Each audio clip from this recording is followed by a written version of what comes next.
وہ جو ان کی عادت رہی ہے، اس طرح کا مزاج رکھنے والے ساحر کے والد فضل محمد جی تھے، اور یہی وجہ ہے. اور دوسرے یہ کہ عیش طرح زندگی کا پورا رویہ جو ہے جس طرح سے رہا ہے کہ عیش کوشی، اور اسی کے تحت انہوں نے کئی شادیاں کی. اور ساحر جو ہے وہ ان کی 12ویں بیگم کے پہلی اولاد نرینہ تھے. اس سے پہلے کوئی جو شادیاں ہوئی ان سے کوئی اولاد نرینہ نہیں تھی، تو یہ پہلی اولاد نرینہ تھے. لیکن اس کے باوجود بھی زیادتی یہ تھی کہ اپنی بیوی سردار بیگم کو جو ہے باقاعدہ طور پہ، اعلانیہ طور پہ اپنی بیوی تسلیم کرنے کے لیے تیار نہیں تھے. یہ عجیب ان کی شخصیت کا ایک پہلو تھا. اور جس طرح سے خواتین کو نظر انداز کرنا، خواتین کو جو ہے مردوں کے برابر کا درجہ نہ دینا، جس طرح سے اس دور کے جاگیرداری نظام کا ایک حصہ تھا، وہی ساری خصوصیات تو نہیں کہوں گا، وہی ساری خرابیاں جو ہیں وہ ساری ساحر کے والد میں تھیں. دوسرے یہ کہ زمیندارانہ ہٹ دھرمی اور زیادتی کی ایک مثال سب سے اچھی یہ بھی دی جا سکتی ہے کہ جان بوجھ کر کے ساحر کے گھر کے سامنے جو شخص دوسرا زمیندار تھا اس کا نام عبدالحی تھا، جس سے ساحر کے والد کے تعلقات جو ہے بہت ہی خراب تھے. اور اسی لیے جان بوجھ کر کے ساحر کے والد نے اپنے بیٹے کا نام عبدالحی رکھا. عبدالحی اس لیے رکھا کہ جب بھی ان کی طبیعت ہوتی تھی کہ اپنے پڑوسی کو گالیاں دیں گے، اپنے پڑوسی کو برا بھلا کہیں گے، تو وہ عبدالحی کہہ کر کے اور مغلظات اور طرح طرح کی بیجا حرکتیں کیا کرتے تھے. اگر سامنے سے کوئی اعتراض ہوتا تھا تو کہتے تھے میں تجھ سے کیا کہہ رہا ہوں، میں تو اپنے بیٹے کو جو ہے مخاطب کر کے جو ہے ساری باتیں کر. تو یہ جو طبیعت کی ایک جسے کہتے ہیں بیمار ذہن بیمار کی تھے. جی جو عکاسی ہے وہ ساحر کے والد کے یہاں دیکھنے کو ملتی ہے.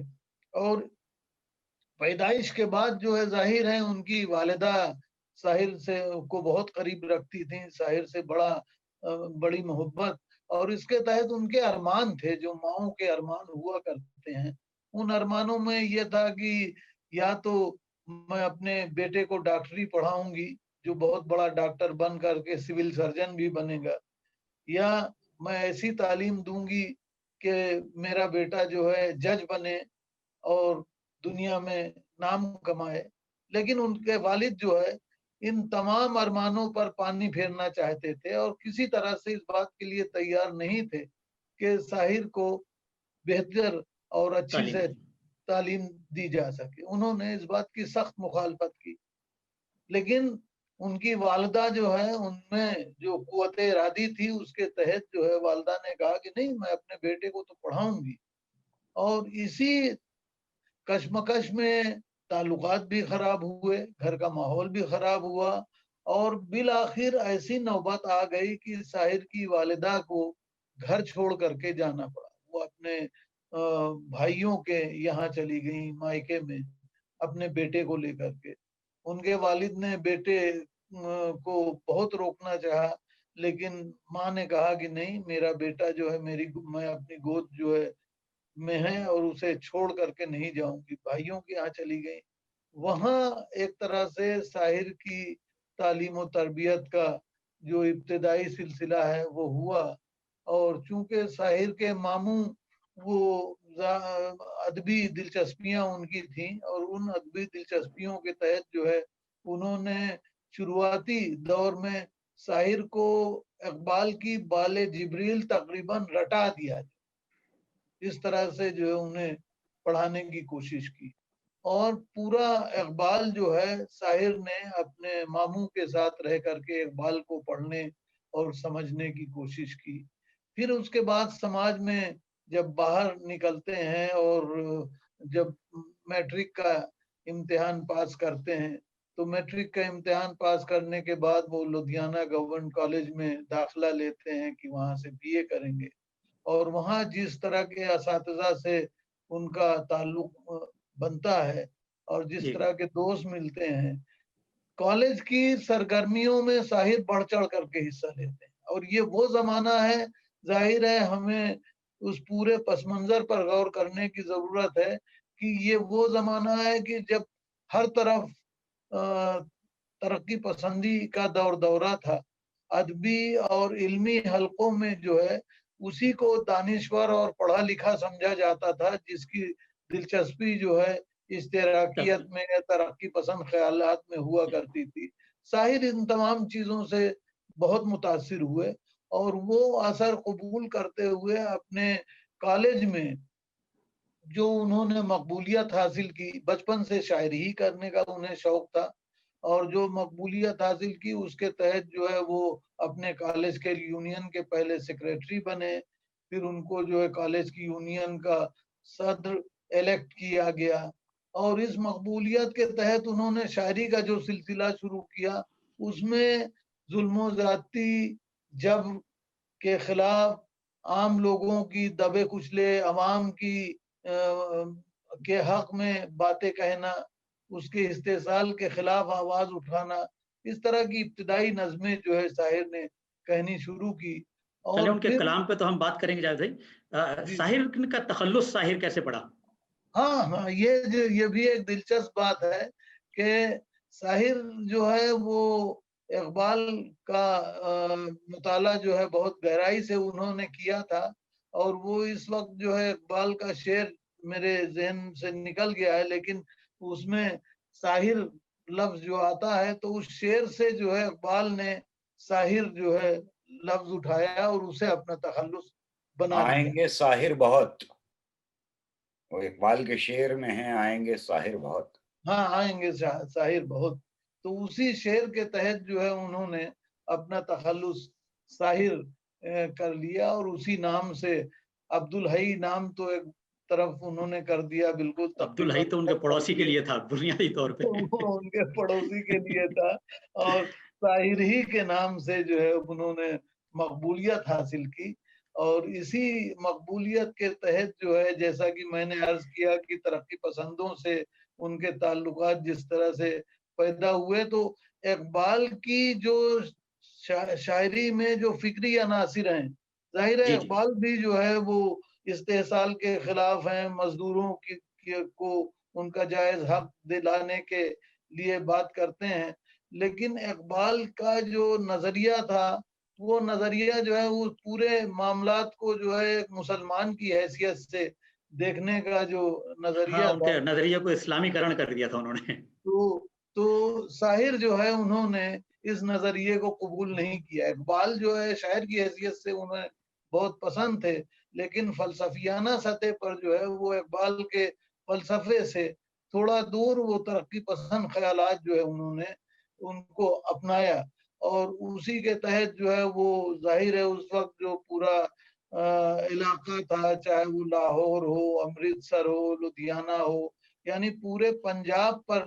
ترقی پسندوں کا علمی اور ادبی میدان میں جس طرح سے ہم کہیں کہ بول بالا تھا، اس سے بہت متاثر ہوئے۔ ظاہر ہے فیض جو ہے چلیے ان کے ادب اور اس پہ دوبارہ ہم آئیں گے۔ اب میں گوہر بھائی کے پاس جانا چاہ رہا تھا۔ گوہر بھائی، شخصی بات کے بعد شخصیت کی ادبی خدمات کے بارے میں بات کرتے ہیں۔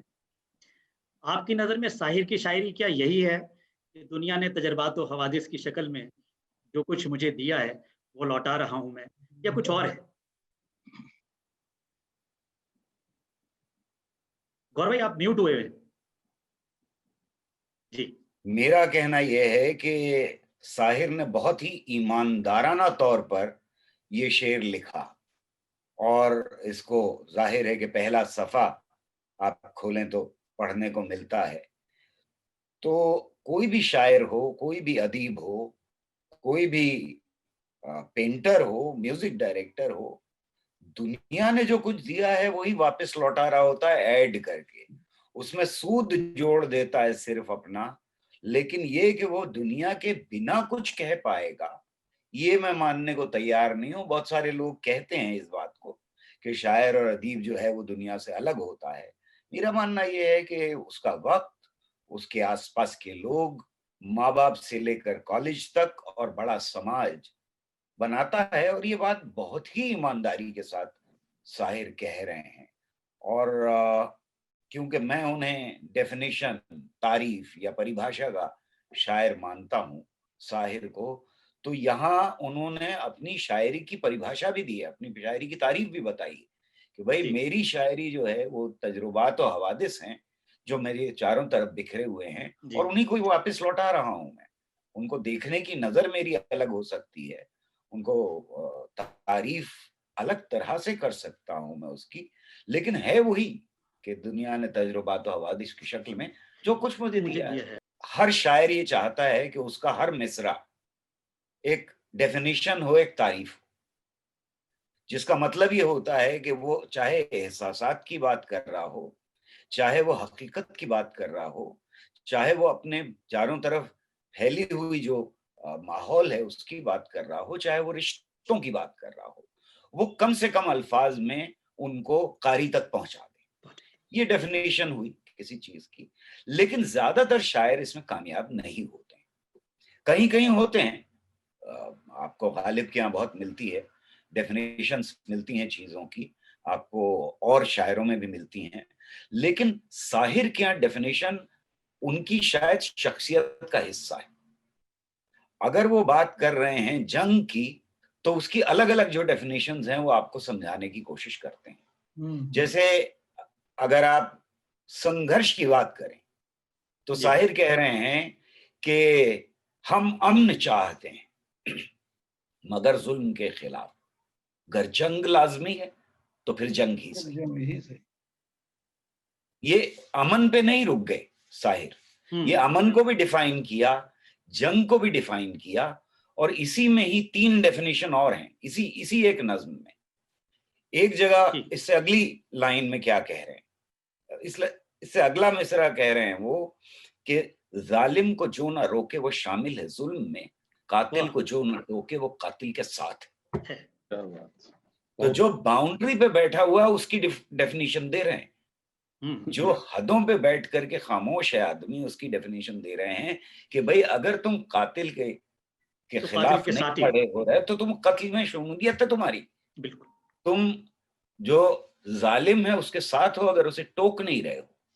یا جنگ کے بارے میں آگے چل کے کہتے ہیں کہ ٹینک آگے بڑھیں کہ پیچھے ہٹیں، کوک دھرتی کی بانجھ ہوتی ہے، فتح کا جشن ہو کہ ہار کا سوگ زندگی میتوں پہ روتی ہے.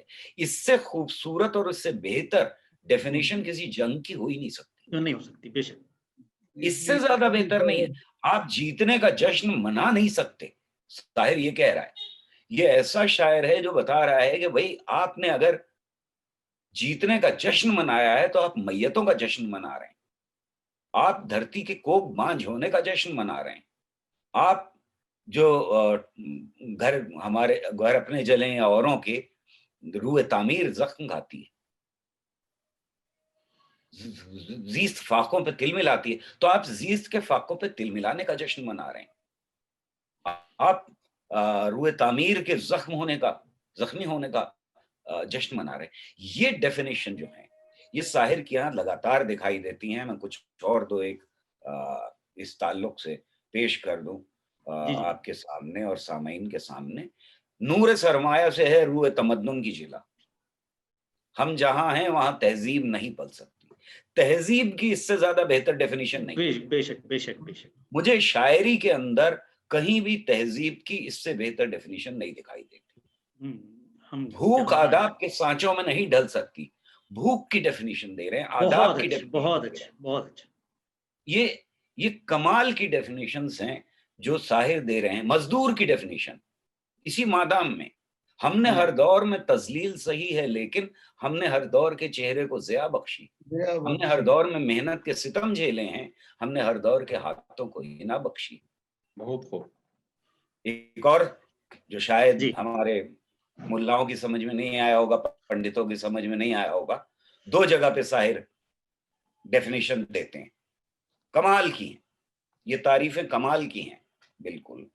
ایک جگہ وہ کہہ رہے ہیں اپنے شعر میں, جو ذرا زیادہ مشکل شعر ہے, فارسی زیادہ ہے, جو شاعر زیادہ تر نہیں کرتے, حالانکہ ان کے بہت فارسی زیادہ شعر بھی دکھائی دیتے ہیں. ازل سے ذہن انسان بستہ اوہام ہے ساقی. ازل سے ذہن انسان بستہ اوہام ہے ساقی, عقائد وہم ہے, مذہب خیال خام ہے ساقی. عقائد کی ڈیفینیشن, مذہب کی ڈیفینیشن اس سے بہتر نہیں ہو سکتی. ایک مارکسسٹ پرسپیکٹو سے اس سے بہتر ڈیفینیشن مجھے کہیں نہیں دکھائی دیتی.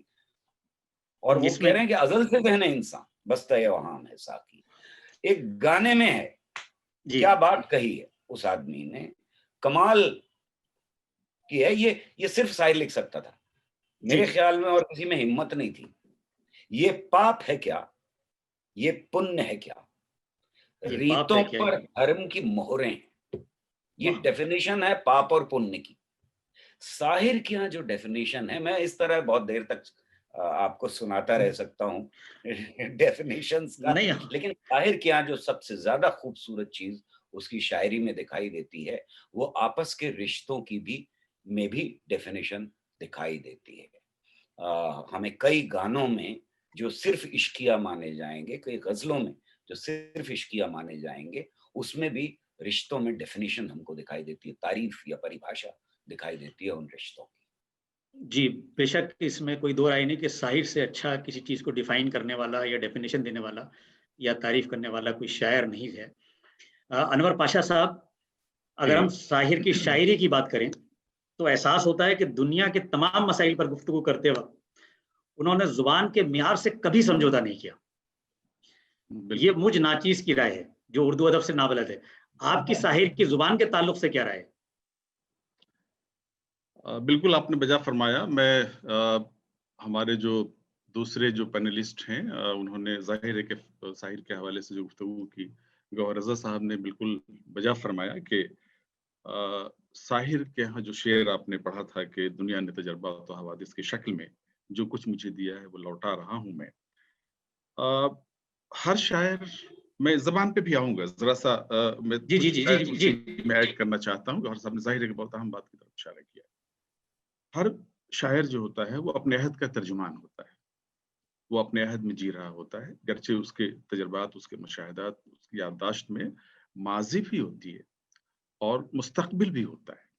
ظاہر ہے کہ اس کا جو ماضی ہے کسی بھی شاعر کا, کسی بھی زمانے کا, کسی بھی عہد کا, کسی بھی تہذیب کا, ظاہر ہے کہ وہ بھی, اس کا تناظر بھی اس شاعر کے ذہن میں ہوتا ہے. ساتھ ہی ساتھ یہ بھی ہے کہ وہ اپنے عہد میں جی رہا ہوتا ہے, اور جو کچھ اس کا نظریہ ہے, جو اس کا, میں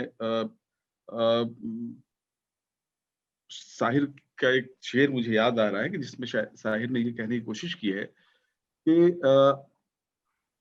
ہاں, وہ شعر مجھے یاد آ گیا کہ لے دے کے اپنے پاس فقط ایک نظر تو ہے. بہت امپورٹنٹ شعر ہے. جی لے دے کے اپنے پاس فقط ایک نظر ہے. کیوں دیکھے زندگی کو کسی کی نظر سے.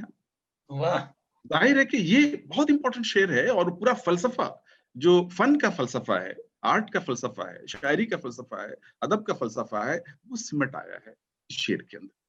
یعنی فنکار وہی کچھ کہتا ہے, وہ یہ نہیں کہ وہ زندگی کی دنیا کی صرف ترجمانی کر رہا ہوتا ہے, بلکہ اس کا جو زاویہ ہے دنیا کو دیکھنے کا, معاشرے کو دیکھنے کا, اس عہد کو دیکھنے کا, وہ جو زاویہ اس کا ہے وہ بہت امپورٹنٹ ہے, اور اس کا اپنا زاویہ ہوتا ہے. ایک ہی عہد میں بہت سے شعراء ہوتے ہیں, بالکل بجا فرمایا. بہت سارے ہمارے اسی دور میں جو ترقی پسند شعراء تھے, ان کی ایک بڑی طویل لسٹ ہے, ایک پوری فہرست ہے, اور سب اپنی جگہ پہ بہت ہی اہم شاعر ہیں.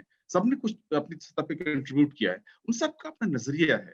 ایک عہد میں ہوتے ہوئے بھی ایک طرح کی فکر, بالکل وجہ فرمایا تھا علی جاوید صاحب نے کہ ترقی پسند تحریک جو اس عہد میں تھی, وہ ایک ایسی تحریک تھی جس کے پیچھے ایک ایسا نظریہ تھا جس کا ایک عالمی تناظر تھا. وہ مقامی سطح پہ کسی ملک, کسی خطے, کسی تہذیب تک اپنے آپ کو محدود رکھنے والا نظریہ نہیں تھا. وہ پوری جو انسانیت کی جو دنیا ہے, عالمی انسانیت جو پوری ہے, وہ نظریہ اس پوری عالمی انسانیت کا احاطہ کرنے والا نظریہ تھا. اور جو شعراء تھے اس عہد کے,